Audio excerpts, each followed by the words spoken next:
In this video, we're going to be creating a modulated Reese-based stab that sounds like this.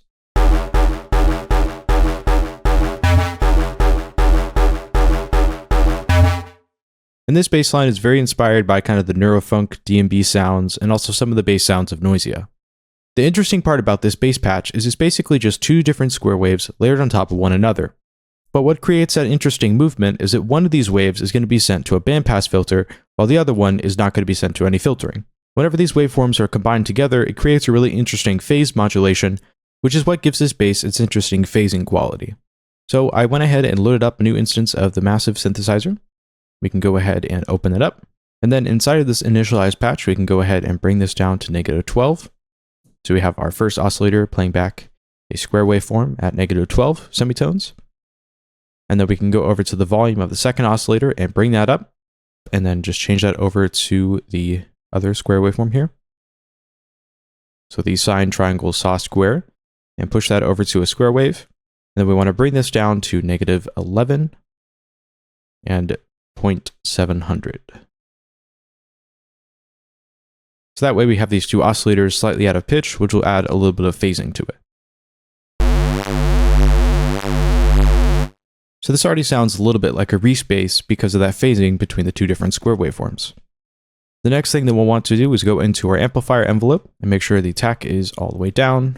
We can bump the decay just slightly. We can just also bump up that release just so we have more of a stab sound. And we can also bring down the sustain and push up the shape control as well. So this gives us more of a pluck sound. Then we can also go ahead and route up everything as well. So we'll go over to the routing tab and move this first oscillator and have that go around the filter section, which is section F. So we can just route that into one of the effects slots. But it doesn't really matter as long as it goes around our filter. So just the second oscillator is being sent into the filter section. Then we want to go ahead and add a little bit of white noise to our sound.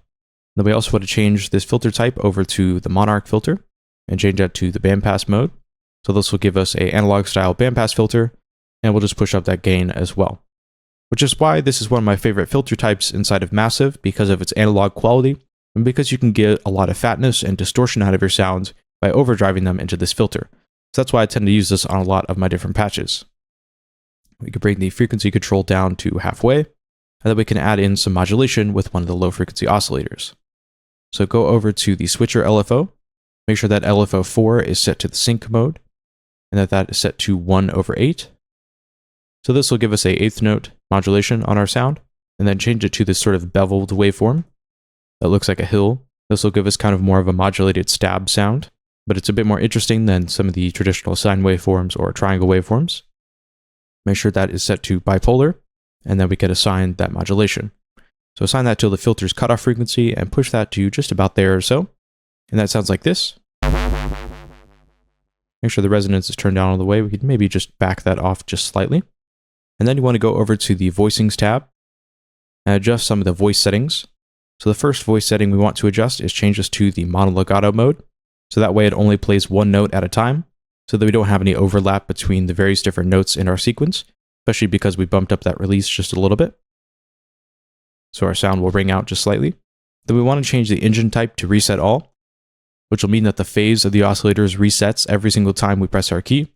So that way everything stays consistent whenever we're playing back our patch. And then we also want to make some oscillator phase adjustments as well. So on the first oscillator, just bring that down slightly to about 30% or so. And then on the second oscillator, we want to bring the phase down to about 30% or so. So this will make our two different oscillators slightly out of phase from one another, which will produce this interesting characteristic, which sounds like this.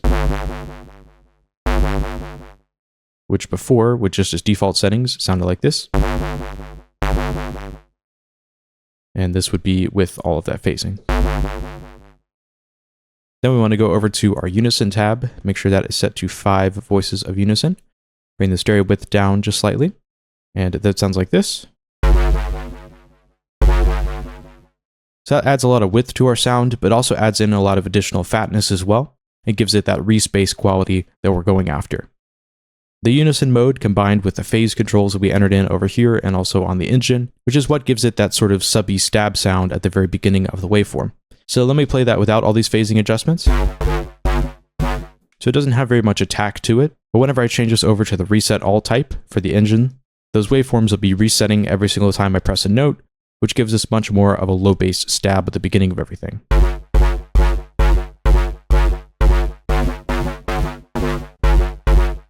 Which is an important quality for these types of bass lines, because without it, if you're using a synthesizer that doesn't have this waveform reset, it's not going to have quite the right sound.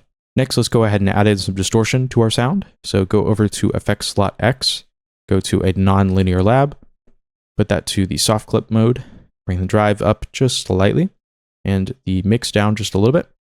You can leave the glue and compression settings where they're at. And so far that sounds like this. So it's adding some crunch, so this would be just the fully distorted sound. And this is just the fully dry sound. And then we'll be blending those two together. Then we also want to add in some additional modulation as well. So we'll go over to this LFO, apply that to the drive control, and just bring that all the way up. So it's adding some additional movement to our distortion, which is accentuating the filter movement that we have on that one oscillator. The final thing that we want to do is add in a really short room reverb. So go over to the reverb settings, make sure that's set to the reflective mode, bring the mix down just a little bit, bring the size down, and also the color, so we have a darker sounding reverb. And then press the chorus all the way up so we have something that's nice and lush sounding. And that sounds like this. We can maybe even bring that down just slightly. So that helps add some dimension and space to our sound. So that's the finished patch out of the way. Now I can go ahead and show you those notes that I had in the introduction and how you might use this in a composition. So let's go ahead and move over to the note section. If you're using this in a project, you might also want to high pass the reverb effect as well, just so you don't have any phasing issues. But because the reverb that we've added in is so short, it should be fine in this case, but you probably just want to check that on a mixdown by summing everything to mono to make sure that there's no phasing issues. And then I can play you back those notes that I created, which just again sound like this.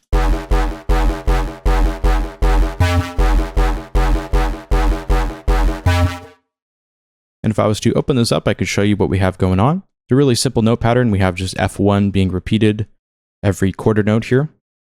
And then at the very end, it just jumps up to the next octave, which is another F note, and that'll be F2. And the interesting part about this bass line is I'm varying the length of these two notes. So we have a longer note that lasts for two of these notes. And then we have the next note, which is half as long. Then we have a longer note and then a shorter note, which is what gives it its interesting rhythmic sequence. And then the last note, it just jumps up to the F, and that sustains for a longer note to accentuate that note pattern. And then it's just repeated again one more time.